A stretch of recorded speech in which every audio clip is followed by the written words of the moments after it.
हरे कृष्णा, राधे कृष्णा, ओम विष्णु देवाय नमः। तो आइए शुरू करते हैं कामदा एकादशी की व्रत कथा। विष्णु पुराण के अनुसार प्राचीन काल में भोगीपुर नामक नगर था। वहाँ पुंडरीक नामक राजा राज्य करते थे। में अनेक अप्सरा, किन्नर और गर्दव का भी वास था। उनमें से ललिता और ललित के बीच अत्यंत आपसी प्रेम था और ललिता और ललित पति पत्नी थे। वे एक दूसरे से अत्यंत प्रेम करते थे। एक दिन की बात है कि गंधर्व ललित दरबार में गाना गा रहा था कि अचानक उसे अपनी पत्नी ललिता की याद आ गई। इससे उसका स्वर, लय और ताल तीनों बिगड़ने लगे। इस गलती को कर्कट नामक नाग ने जान लिया और यह बात राजा को बता दी। राजा को बड़ा क्रोध आया और ललित को राक्षस होने का श्राप दे दिया। राजा के श्राप से ललित मांस खाने वाला राक्षस बन गया। अपने पति का हाल देख ललिता बहुत दुखी हुई और पुंडरीक के श्राप से वो भयंकर सूर्य और चंद्रमा की तरह प्रदीप्त और मुख से अग्नि निकालने लगी। सिर के बाल पर्वत पर खड़े वृक्षों के समान और भुजाएं लंबी हो गई। शरीर 8 योजन लंबा हो गया। वह राक्षस बनके अनेक कष्टों को भोगता हुआ जंगल में भटकने लगा। उसकी स्त्री ललिता भी उसके साथ जंगल जंगल भटक रही थी। एक दिन वह विंध्याचल पर्वत पहुंची, जहां उसे श्रृंगी ऋषि मिले। उन्होंने उससे हाल पूछा। तब ललिता ने कहा कि मेरा नाम ललिता है और राजा पुंडरीक के श्राप से मेरा पति विशालकाय राक्षस बन गया है। ललिता ने अपने पति के उद्धार के लिए ऋषि से उपाय पूछा। ऋषि बोले, गंधर्व कन्या, अब कामदा एकादशी आने वाली है और यह एकादशी चैत्र मास में आती है।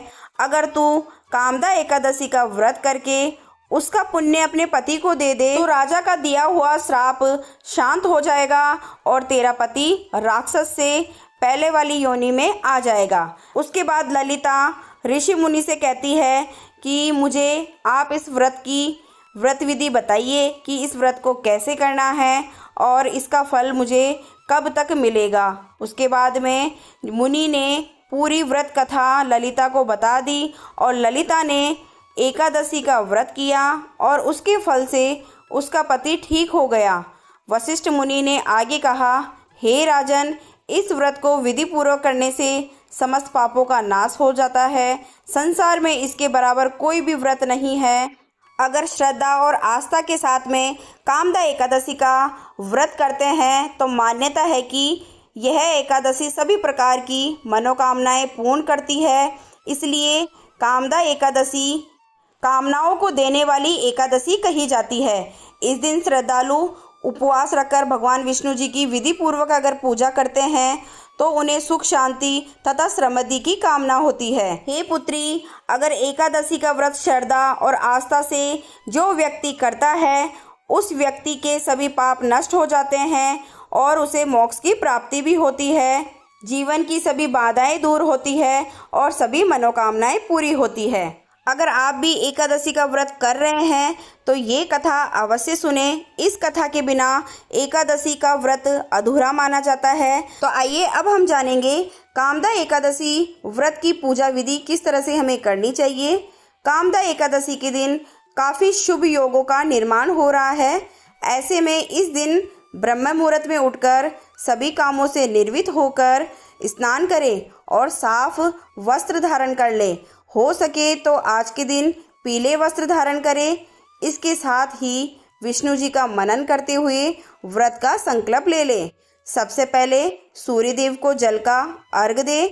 इसके लिए एक तांबे के लोटे में जल ले और उस जल में लाल फूल, अक्षत, एक चुटकी सिंदूर डाल दें और अब सूर्य को अर्घ दें।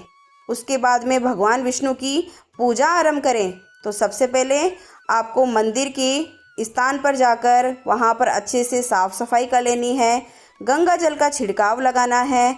उसके बाद में एक लकड़ी की चौकी ले लेनी है और उस चौकी पर पीला वस्त्र बिछाकर श्री हरि विष्णु की तस्वीर या मूर्ति स्थापित करनी है। अगर आपके पास में श्री हरि विष्णु के साथ में लक्ष्मी माता की मूर्ति भी है तो वो भी स्थापित कर लीजिए। इसके बाद में गंगा जल व सादा जल से आप आचमन करें, छींटा लगाएं, रोली और हल्दी का तिलक लगाएं, अक्षत लगाएं, जंदेव धारण कराएं और पीला फूल अवश्य चढ़ाएं, क्योंकि पीला फूल श्री हरि को अति प्रिय है।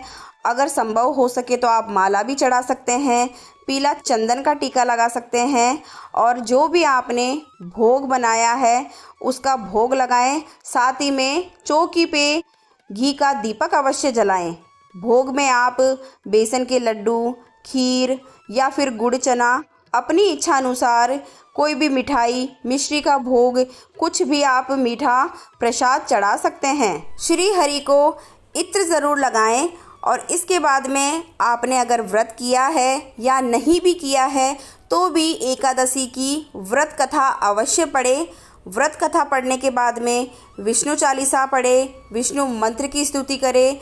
उसके बाद में आप विष्णु भगवान की आरती कर लें और आरती करने के बाद में हाथ जोड़कर विष्णु भगवान के समक्ष अपने परिवार के लिए सुख समृद्धि की प्रार्थना करें और जो भी व्रत में गलती हुई है, भूल चूक हुई है पूजा में, उसके लिए भगवान विष्णु और लक्ष्मी माता के सामने माफ़ी मांग लें।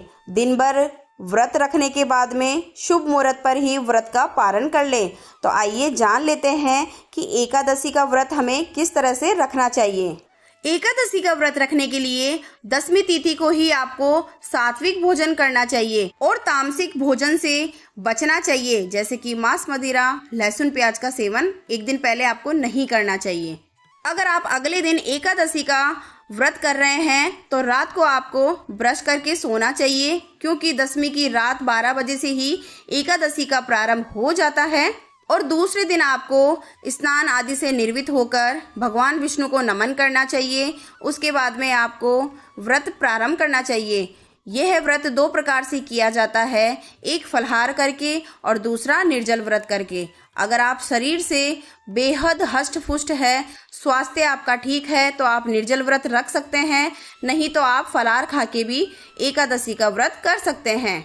एकादशी को अन्न ग्रहण नहीं किया जाता है, एकादशी को केवल फलाहार ही ग्रहण किया जाता है या फिर निर्जल व्रत रखा जाता है। फलाहार में आप फल फ्रूट खा सकते हैं और या फिर आप कुट्टू की पूड़ी, पकौड़ी, साउंके की खीर या फिर खिचड़ी, इस तरह का आप व्यंजन बनाकर एकादशी का व्रत रख सकते हैं, यानी कि फलाहारी भोजन करके आप एकादशी व्रत कर सकते हैं। इस दिन आपको चावल नहीं खाना चाहिए, ना ही चावल बनाना चाहिए, क्योंकि चावल को जीव के बराबर मानते हैं। कहते हैं कि अगर आप चावल खाते हैं तो जीव खा रहे हैं, कीड़े मकोड़े खा रहे हैं। ऐसा माना जाता है कि एक बार महर्षि मेधा ने यज्ञ में आए हुए एक भिक्षु का अपमान किया था, जिसके कारण माँ दुर्गा नाराज हो गई और माँ दुर्गा को मनाने के लिए महर्षि मेधा ने अपने शरीर त्याग दिया। जमीन में वो धंस गए। इससे माँ दुर्गा प्रसन्न हो गई और महर्षि को आशीर्वाद दे दिया कि उनके अंग भविष्य में अन्न के रूप में उगेगी। इस कारण एकादशी के दिन अन्न, चावल और जो उगा, उस दिन एकादशी तिथि थी, इसलिए चावल को जीव माना गया। यही वजह है कि एकादशी के दिन चावल खाना नहीं चाहिए। चावल हमें एकादशी के दूसरे दिन द्वादशी को खाना चाहिए, क्योंकि एकादशी का व्रत का पारण चावल खाकर ही खोलना चाहिए। व्रत खोलने के बाद में फल या मेवे भी खाए जा सकते हैं। व्रत के दूसरे दिन यानी कि द्वादशी के दिन चावल खाकर पारण किया जाता है। ऐसे माना जाता है कि अगर आप द्वादशी के दिन चावल बनाकर नहीं खाते हैं तो एकादशी का व्रत भी अधूरा माना जाता है। तो आइए जान लेते हैं द्वादशी के दिन पारण किस तरह से किया जाता है।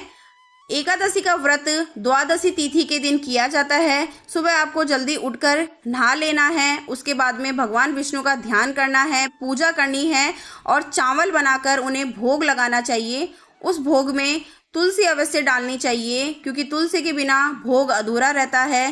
कहते हैं कि भगवान तुलसी के बिना भोग ग्रहण नहीं करते हैं। उसके बाद में भगवान विष्णु की आरती करनी चाहिए। आप चाहें तो फल, मिठाई समेत आदि चीज़ों का भी भोग लगा सकते हैं और आरती करने के बाद में आपने जो भोग लगाया है वह परिवार में वितरण कर दे और जो आपने चावल का भोग लगाया है उस तुलसी मिश्रित चावल को खुद ग्रहण करके व्रत खोले और उसके बाद में आप चाहें तो दान भी अवश्य करें। तो आइए जान लेते हैं पारण में क्या क्या नहीं खाना चाहिए।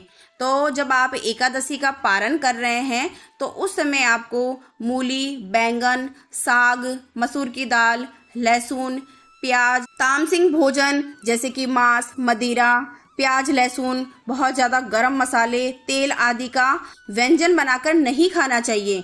एकादशी व्रत में आप केवल चावल से ही अपना व्रत खोलें, उसके बाद में आपको सात्विक भोजन खाना चाहिए। तो ये कुछ नियम हैं जो एकादशी व्रत में हमें रखने होते हैं और द्वादशी के दिन हम जब एकादशी का पारण करते हैं तो इन नियमों के साथ में हमें यह व्रत पूर्ण करना चाहिए। तो इससे हमें पूरा फल मिलता है, भगवान विष्णु का आशीर्वाद मिलता है और साथ ही में भगवान विष्णु की कृपा प्राप्त होती है, पापों का नाश होता है, घर में सुख समृद्धि आती है और मोक्ष की प्राप्ति होती है। इसलिए अगर आप व्रत कर रहे हैं तो पूरी श्रद्धा भाव से आपको एकादशी का व्रत करना चाहिए।